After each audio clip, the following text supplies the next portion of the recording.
On parle souvent d'entrepreneuriat, on parle souvent de réussite, mais on ignore ce que cela demande vraiment. Les longues journées, la pression ainsi que les responsabilités. Comment est-ce qu'on fait pour s'en sortir lorsque nous devons vivre une vie équilibrée entre nos charges, nos responsabilités et notre entreprise? On en parle aujourd'hui après les génériques.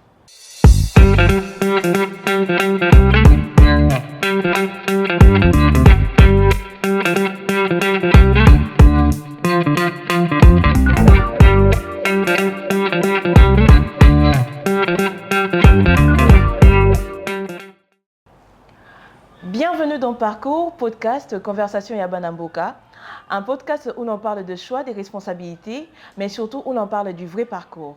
Comme l'a dit Jeff Bezos, le plus grand risque est de ne prendre aucun risque. Elle a osé et aujourd'hui son parcours ne fait que commencer. Entre pression, passion et sentiment, mesdames et messieurs, Vanessa Kupakwanzambi est mon invitée ce soir. Bonsoir Vanessa et bienvenue dans Parcours Conversation à Banamboka. Bonsoir Myriam, merci beaucoup pour cette invitation. J'ai le réel plaisir d'être ici. Merci Vanessa. Vanessa, je sais que je te connais particulièrement, mais j'aimerais encore plus te découvrir parce que la femme que je connaissais n'est peut-être plus la femme que j'ai connue aujourd'hui. Alors, qui est Vanessa Kupakwanzambi?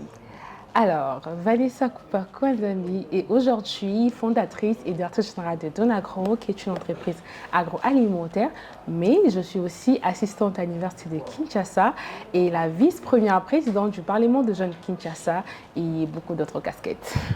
En tout cas, pour ceux qui vous découvrent aujourd'hui, ils découvrent une dame à multiples casquettes. Mais cette dame-là n'a-t-elle pas peur de temps en temps? Non, j'ai pas peur. C'est vrai, lorsqu'on en parle, ça paraît être beaucoup de responsabilités, mais moi je regarde ça comme de passion. Toute ma vie que je suis en train de vivre, ma pleine jeunesse, et ça me plaît beaucoup. Ça te plaît beaucoup? Ouais. Alors Vanessa, qu'est-ce qui t'a poussé réellement à te lancer dans l'entrepreneuriat? Ouh, cette question, à chaque fois qu'on me la pose, ça me fait penser à beaucoup de choses. Au fait, mon histoire avec l'entrepreneuriat, déjà, pour être vrai et très sincère, ça va bien au-delà de raisons économiques. L'entrepreneuriat, pour moi, c'est d'abord une passion. C'est que depuis toute petite, vraiment toute petite, je répétais à ma maman et à son âme, je disais, maman, je vais créer mon entreprise, je veux créer mon entreprise. Et vous savez, lorsqu'une petite fille parle à la maison, tout le monde pense que voilà, elle passe juste pour parler, ça ne va pas se faire. Mais bizarrement, après, les temps est passé. Tu sais quoi? Quoi donc? J'arrive à l'université.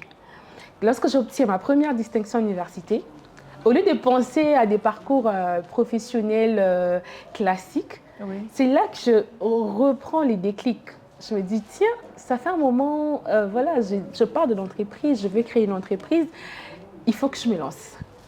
Et je ne savais pas, pour être vrai, dans quel secteur il fallait me lancer. Oui.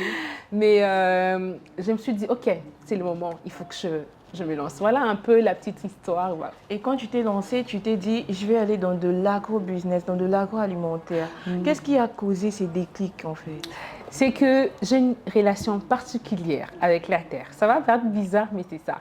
C'est qu'à chaque fois que je suis en contact avec la nature, avec la terre, je me sens bien, je me sens chez moi. Et c'est là où je suis partie de cet amour que j'ai pour la terre. Je dis, tiens, qu'est-ce que je peux faire? C'est là que je découvre l'agriculture et surtout l'agro-business. Et c'est là, quand je fais de recherche, je vais sur terrain pour voir comment ça se passe. C'est là que je fais un constat amer. Laquelle? C'est que j'ai remarqué nos agriculteurs, lorsqu'ils produisent, ils travaillent la terre, il y a une grande quantité de matières premières ou disons de produits agricoles. Mais sauf que cette récolte n'est pas vraiment bénéfique plutôt pour la simple raison qu'il y a une grosse perte des produits post-récolte par manque de solutions de conservation et de transformation. C'est là que j'ai dit, tiens, c'est un problème que je peux résoudre parce qu'aujourd'hui, c'est un marché estimé à des millions de dollars. Un marché estimé à des millions de dollars, c'est peut-être ça que tu as convoité, Vanessa. Bon, pour être vrai, je n'ai pas convoité, comme pour le dire, mais j'ai vu une opportunité. Oui. Et non pas seulement l'opportunité de me faire de l'argent, Oui. mais aussi l'opportunité de contribuer à la croissance de notre communauté. Parce que lorsque on sait perdre, on produit, mais on perd ces produits, il faut savoir que même les familles ne s'y retrouvent pas. Exactement. Mais si on crée une chaîne de valeur pour transformer vraiment, produire et transformer, c'est une valeur ajoutée et donc c'est bénéfique pour moi, c'est aussi bénéfique pour la communauté. Exactement, Ouais. c'est bénéfique pour la société et d'ailleurs tu diriges une dizaine d'employés déjà et Ouais. tu es très jeune, c'est vraiment à féliciter. Alors, mais dis-moi, qu'est-ce que tu as découvert en te lançant dans la gestion d'entreprise que tu ne connaissais pas avant? Myriam, déjà, moi je fais la gestion d'entreprise à l'université et lorsque je me suis lancée dans l'agro-transformation, pour être vrai, non, mais ça m'a fait rire à chaque fois que j'y pense, c'est que j'ai pensé, pour être entrepreneur dans le secteur de l'agro-transformation, il faut juste connaître le produit, bien produire, maîtriser sa production. Exactement. Et tu sais quoi? Quoi donc? J'ai eu ma dose. Ça va bien au-delà de la transformation, bien au-delà du produit. Il faut des compétences en management, il faut des compétences en gestion du personnel, il faut savoir comment gérer les ressources financières, matérielles. Et ça a été compliqué, mais on peut se dire aujourd'hui, voilà, on s'est débrouillé, ça va quand même. Et tu as trouvé un marché qui était plutôt ouvert ou plutôt renfermé face à ta solution? Le marché, je vais rester sur 50-50. 50-50. Pourquoi? Les marchés énormes déjà, l'opportunité est grande. Kinshasa, c'est plus de 20 millions d'habitants. La RDC, on parle aujourd'hui de 120 millions d'habitants. C'est une opportunité énorme de vendre. Mais sauf que vous savez, lorsqu'on transforme, on propose des produits dits made in DRC. On a tendance à ne pas apprécier nos produits locaux, plus vouloir avoir le produit importé. Mais il faut le reconnaître aujourd'hui. Quand même, il y a une tendance où les gens retournent maintenant vers la consommation locale. Mais ça a été très compliqué, surtout pour ce qui est des questions de distribution. Certes, aujourd'hui, on parle, il faut avoir un bon packaging, une bonne présentation de produits. C'est vrai, je suis très d'accord. Mais il faut savoir aussi que la gestion de la distribution de produits, c'est aussi un autre défi que ton entrepreneur qu'il faut relever. Ok. La distribution de produits est un défi et j'ose croire que tu as déjà un programme ou une stratégie élaborée pour relever ces défis en fait. Oui, aujourd'hui, on est fiers de compter déjà 3 distributeurs qui nous font dans l'ensemble 7 magasins dans la ville de Kinshasa. Okay. Mais nous comptons encore s'étendre avec de grands distributeurs. Et voilà, moi, ce que je veux, c'est qu'à chaque peut-être 50 mètres, on sait facilement retrouver nos produits. Et ça va même aussi nous permettre d'accroître notre chiffre d'affaires, mais aussi de continuer à encourager nos communautés de producteurs à mieux faire leur travail. Ton produit que j'ai récemment goûté d'ailleurs et que j'ai beaucoup apprécié. Merci. Mais mon père a dit que le piment pique un peu. Bon, en passant, je salue papa. Alors Vanessa, dis-moi, puisqu'on parle de Donagro, on va suivre une vidéo ensemble. Okay. Mais Hervé, je te supplie, s'il te plaît, Hervé, de ne pas éteindre la lumière. S'il te plaît. Et de nous permettre de suivre la vidéo avec nos abonnés, ceux qui nous suivent. Alors Vanessa, je vais juste te présenter cette vidéo et tu vas me dire qu'est-ce que tu ressens face à cette séquence tambour.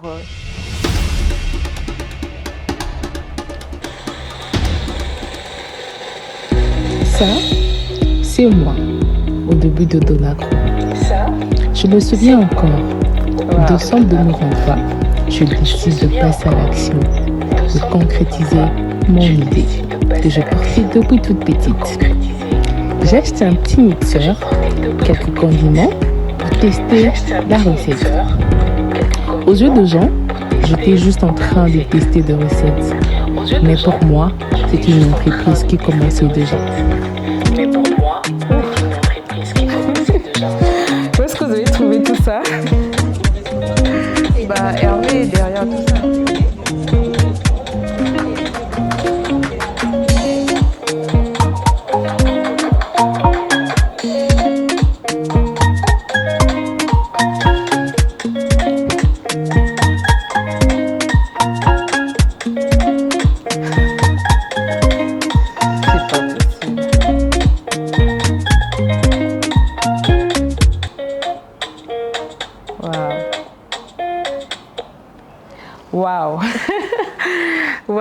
Il y a beaucoup d'émotions. Déjà, merci. Je ne m'y attendais pas. Prochainement, ne me faites pas ça, s'il vous plaît. J'ai vu que Wow. tu avais des larmes dans tes yeux. Ouais, et parce qu'au fait, c'est beaucoup d'émotions. Te effectivement, revoir comme ça. oui. Cette vidéo me rappelle décembre 2023. Ok. J'ai décidé de passer à l'action après avoir parlé, OK, il faut lancer l'entreprise. Ouais. Après avoir fait le choix du secteur, fait le choix du Oui. produit, il fallait maintenant avoir un produit physique. Je ne connaissais rien de l'agroalimentaire, imagine. Je ne connaissais rien de tout ce qui est méthode de conservation, je ne connaissais pas. Mais je me suis dit, je vais me lancer. Ouais. J'avais chez une maman du coin qui vendait du piment.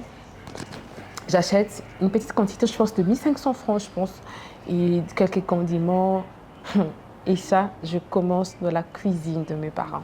Dans la cuisine de tes parents. J'espère qu'il n'y a pas eu explosion là-bas. Mais ça a été un flop. Un flop? Ouais. Ça fait rire, mais c'est ça mon histoire. C'est que Ok. je n'avais pas réussi la recette. Il y avait trop d'huile. Ta famille avait goûté la recette ou Ouais, mais tu vois, quand c'est pas bon, c'est pas bon. Il y avait Ok. trop d'huile, les condiments étaient visibles. J'avais échoué. C'était un premier échec. Hein. Pour être vrai, c'était vraiment un échec. Ouais. Mais aujourd'hui, lorsque je regarde la vidéo, je suis contente et fière de moi parce que je n'ai pas abandonné. J'avais échoué la première recette. Et surtout, lorsque je vois que le produit tel que du piment, Oui. j'en ai fait une valeur ajoutée pour notre culture, pour notre pays, pour notre communauté. Et aujourd'hui, lorsque je me présente quelque part, c'est très souvent, en tout cas, grâce à ces produits que j'ai présentés. Oui.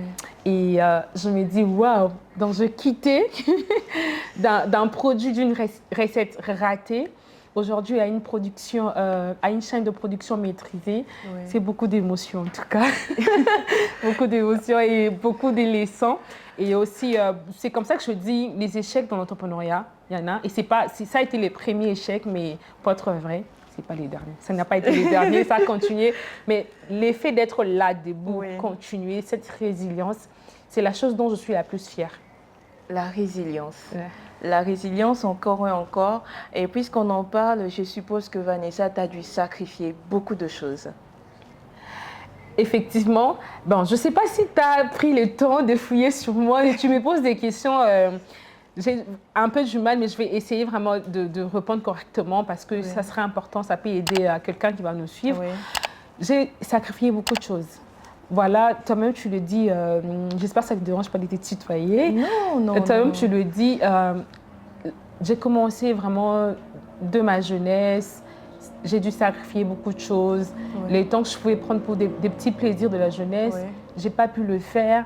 J'ai dû bosser lorsque les autres dormaient. J'ai dû refuser, par exemple, de faire du shopping parce que je devais économiser. Et de mine de rien, les gens peuvent voir, ah non, c'est rien, voilà, ce ne sont pas des sacrifices. Mais pour moi, j'avais le droit de me réjouir, de m'amuser, comme on le dit, étant que jeune, parce que je suis toujours jeune. Mais à un moment de ma vie, j'ai dû sacrifier tout ça. Et même aussi certaines relations sociales, parce que je n'arrivais plus vraiment à avoir du temps avec mes proches ou des amis que j'ai perdus. Parce que voilà, il fallait que je puisse me concentrer, pas beaucoup de temps de discuter. Et eux aussi, parfois, se plaignaient. Mais Vanessa, j'ai dit, je suis en train de construire quelque chose. Et moi, tu m'as sacrifié en passant. Hein. Désolée. Mais là, quand même, je commence à avoir du temps pour aujourd'hui. Okay. Aujourd'hui, c'est équilibré quand même ton parcours? Équilibré, je dis, je suis à la quête de l'équilibre. De l'équilibre. Oui, ouais. Je suis à la quête de l'équilibre. Alors, Vanessa, on va passer rapidement à la séquence des cartes. Tu sais, il y a toujours des surprises sur mon plateau. Et dans cette séquence spéciale, j'ai prévu 3 cartes pour toi. Oh. Tu vas choisir parmi les 3 cartes. Et après ton choix, tu vas devoir répondre à la question, mais je ne pense pas que je vais te donner d'options pour fuir la question. Oui, regarde, j'ai pas de joker, parce que toi, avec tes questions-là...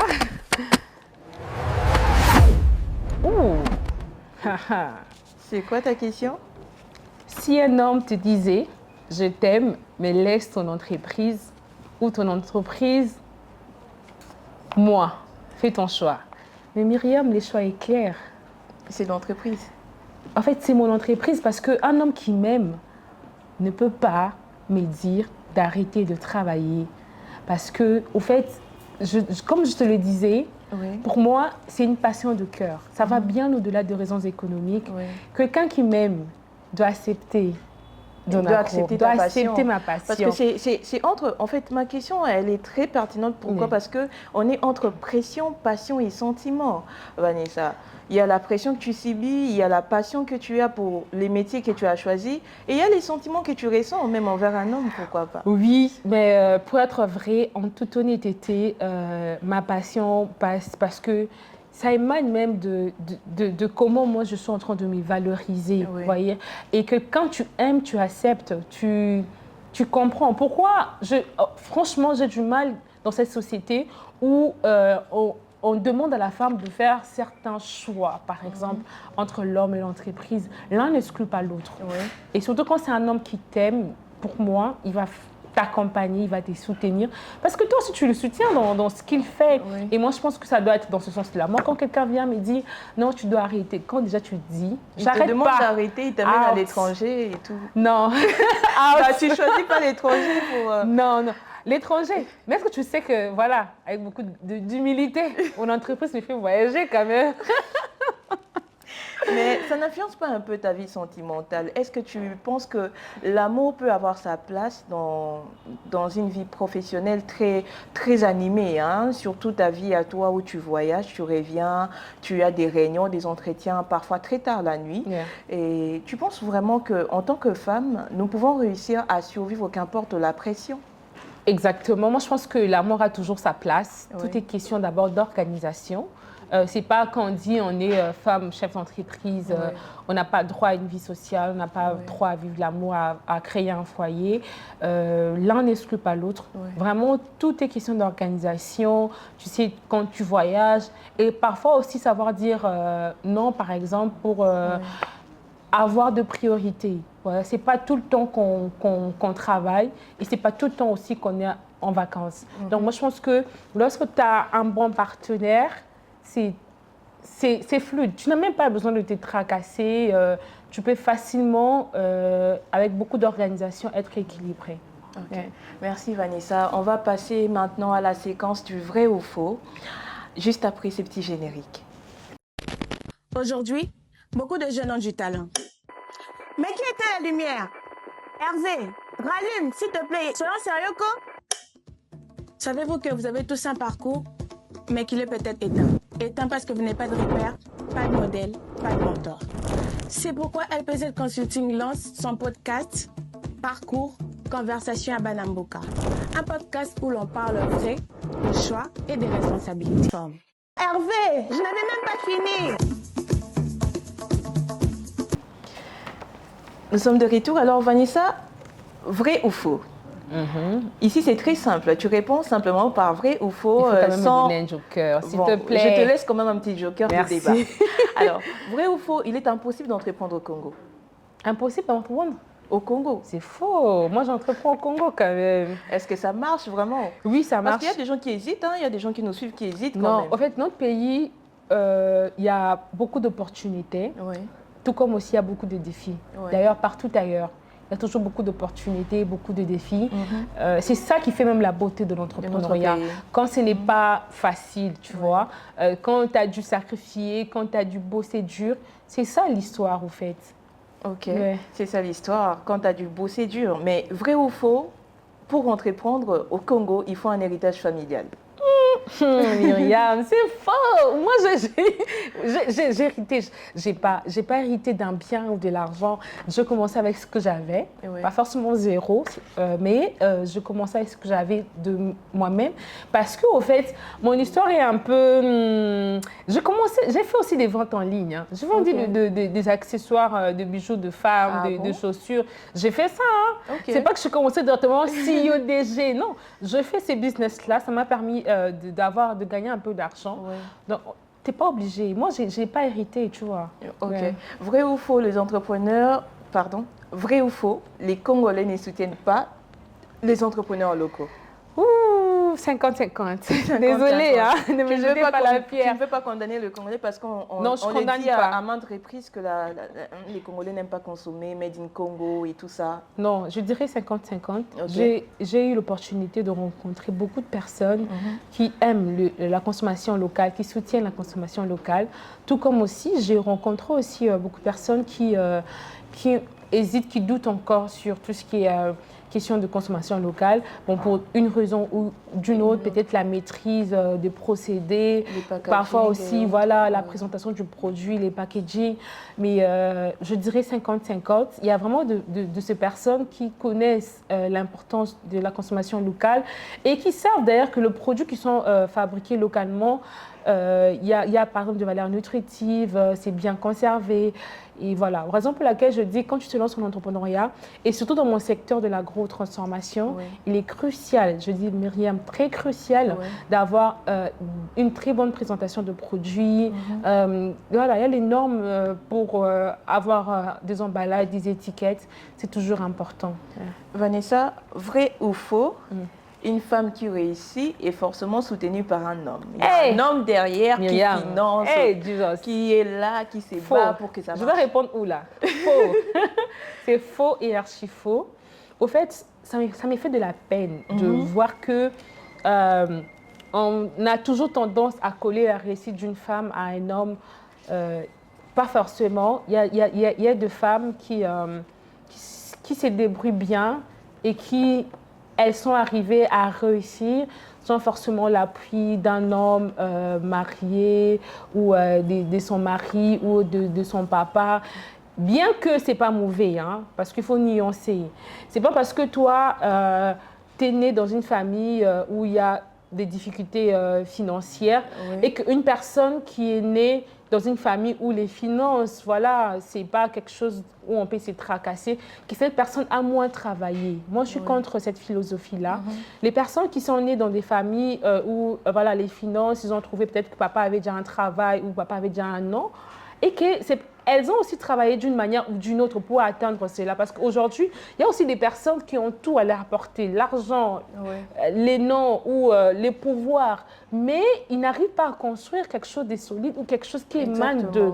Et quand tu vois quelqu'un, il faut arrêter de dire que non, c'est forcément parce que c'est son père, forcément parce que c'est son mari. Mais on dit, Vanessa, permets-moi de le dire, on dit que derrière un grand homme se cache une grande dame. Pourquoi derrière une grande dame ne se cacherait pas un grand homme? Il faut nuancer le sens.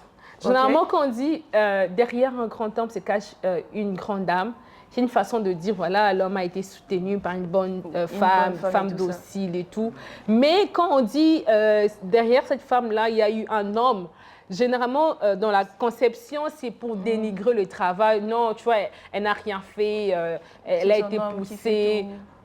Pourtant, en vrai, je peux être mariée, par exemple, mon mari peut me soutenir, mais ça ne veut pas dire que toute ma réussite est reposée sur mon homme. Tu vois. Tout comme aussi, quand un homme réussit, ça ne veut pas forcément dire que toute sa réussite est reposée sur sa femme ou son frère, je ne sais pas moi comment. Il faut juste savoir nuancer. Il faut comprendre que si comme pour mon cas, par exemple, je ne suis pas née dans une famille où voilà, on est plein aux as et je ne me plains pas. C'est une situation que je trouvais. J'ai béni le Seigneur et j'ai une très, très bonne famille que j'ai saluée d'ailleurs, qui m'a toujours soutenue. Merci. Mais pour une personne qui est née dans une famille où, par exemple, papa est déjà riche, maman est déjà riche et que la personne monte une entreprise, il ne faut pas venir dire que non, c'est parce que ses parents. Non. Il y a du travail derrière. Exactement. Ouais. Vanessa, le dernier vrai, j'appelle ça comme ça, le dernier vrai. Vrai ou faux, Vanessa? Travailler sans lever en fou. Là, vraiment, si tu me dis les contraires... Est-ce que je peux utiliser mon joker? Bon, je te promis d'être sincère et vrai. Ton joker, c'est lesquels? Tu passes. Bon, je passe pas. Pour une première fois, je vais mettre ma bouche dans les affaires publiquement dans les affaires d'amour. Au fait, je suis de ceux qui pensent que, d'ailleurs c'est même prouvé scientifiquement, l'équilibre émotionnel est très important pour même être efficace. Ça déstresse. Hein. Ça déstresse, pour même être efficace dans le résultat ou la performance. Tu vois, quand tu es équilibré émotionnellement, tu vas voir que tes résultats seront impeccables. Aujourd'hui, il y a des personnes qui partent au travail stressées, frustrées, et à la fin, ils n'obtiennent pas de bons résultats. Ce n'est pas forcément parce qu'ils ont eu des mauvais outils ou moins de ressources. c'est prouvé scientifiquement qu'il est important d'avoir un équilibre émotionnel. Et donc, quand tu rencontres une personne, ça va t'aider. Quand tu rencontres quelqu'un qui rajoute stress sur stress... Là, c'est mort. En tout cas, de notre côté, je ne sais pas trop quoi rajouter. Quand on parle d'amour, j'aime pas dire quoi que ce soit. Vous avez entendu Vanessa, elle est experte dans ce domaine. Alors, Vanessa... je ne suis pas experte.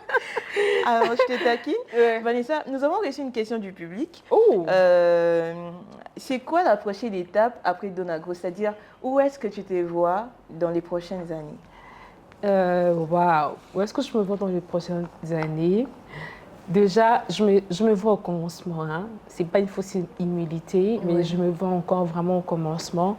Dans les prochaines années, je vois Donagro devenir une marque de référence congolaise et pourquoi pas africaine et à l'international avec d'autres continents. Et je veux juste que Donagro soit cette marque d'audace congolaise. C'est-à-dire qu'une jeune femme qui a osé et on en parle. Ouais, vraiment, ça doit devenir une marque et moi-même je vais veiller à ce que ça le devienne. Vanessa, pour clôturer, j'ai une question à laquelle je veux que tu répondes honnêtement. Est-ce qu'au fond de toi, tu es vraiment heureuse? Après avoir visionné ton parcours, après avoir analysé tout ce que tu as déjà accompli, est-ce qu'au fond de toi, tu ressens ce bonheur-là d'avoir réussi un parcours, même si ce parcours n'est qu'à son commencement, comme tu l'as dit, mais d'avoir quand même réussi une majeure partie de ton parcours? Myriam, très bonne question. Voilà, je te promets d'être honnête. Je vais vraiment être honnête. Je suis très heureuse. Il y a un moment que je chéris les plus de ma journée. C'est après avoir eu une longue journée, plein de stress, plein de problèmes, parfois pas encore résolus, et que je rentre chez moi, je me pose sur mon lit, je lève mes yeux, je regarde les plafonds. Il y a cette paix intérieure. La paix intérieure. Il y a cette paix qui monte en moi et cette paix qui crée une forme de réconfort, une forme d'espoir que demain ça va marcher. Je te dis, aujourd'hui, l'entrepreneuriat, je l'ai dit au début, hein, peut-être que tu ne l'as pas capté, ça va bien. Pour moi, ça va bien au-delà des raisons économiques. C'est une passion, c'est une vie, c'est une histoire. C'est un espoir pour toutes ces personnes à qui on n'a pas peut-être donné la chance de réussir, ces personnes à qui on n'a pas cru qu'ils vont réussir. Et à chaque fois, quand je rentre chez moi, peu importe les problèmes auxquels j'ai fait face tout au long de la journée, j'ai ressenti cette paix et voilà, je me dis, je suis trop heureuse d'avoir commencé, heureuse d'être entrepreneur, heureuse d'avoir osé Donagro. Et aujourd'hui, c'est toute ma vie. Aujourd'hui, c'est toute ta vie. Ça me touche énormément et ça me parle. Mais avant de clôturer, avant de chuter, Vanessa, il y a une jeune demoiselle qui te suit, un jeune homme qui te regarde et qui a juste envie que tu fasses une chose, qui a juste envie que tu fasses une chose qui va peut-être lui pousser à commencer son entreprise, à commencer ses projets qu'il a longtemps reportés. Vanessa, face à la caméra, il y a une jeune demoiselle qui crie et qui dit « Motive-moi ». Qu'est-ce que tu peux lui dire? Alors, chère jeune femme, homme, je suis Vanessa Koupa. Aujourd'hui, l'histoire que je suis en train d'écrire, ce n'est pas quelqu'un qui m'a poussée. Parfois, on a même essayé à ce que je n'essaye pas. Mais c'est parce qu'en moi, je suis trouvé cette force intérieure qui chaque jour me pousse d'oser, de prendre des risques. Alors, je vous conseille, je vous recommande, ou même je vous en supplie, osez. Et le courage de prendre des risques.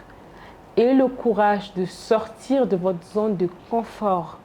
Car ce n'est qu'en prenant de risques qu'on arrive à écrire sa propre histoire. Et le courage de sortir de votre zone de confort, car c'est en prenant de risques que l'on réussit à écrire sa propre histoire. C'est par ces mots très forts qui me parlent et qui vous parlent certainement que nous allons te remercier, Vanessa. Merci beaucoup d'être venue. Merci d'avoir contribué à notre santé mentale ainsi que, merci, ça a été bénéfique pour moi. Psychologique.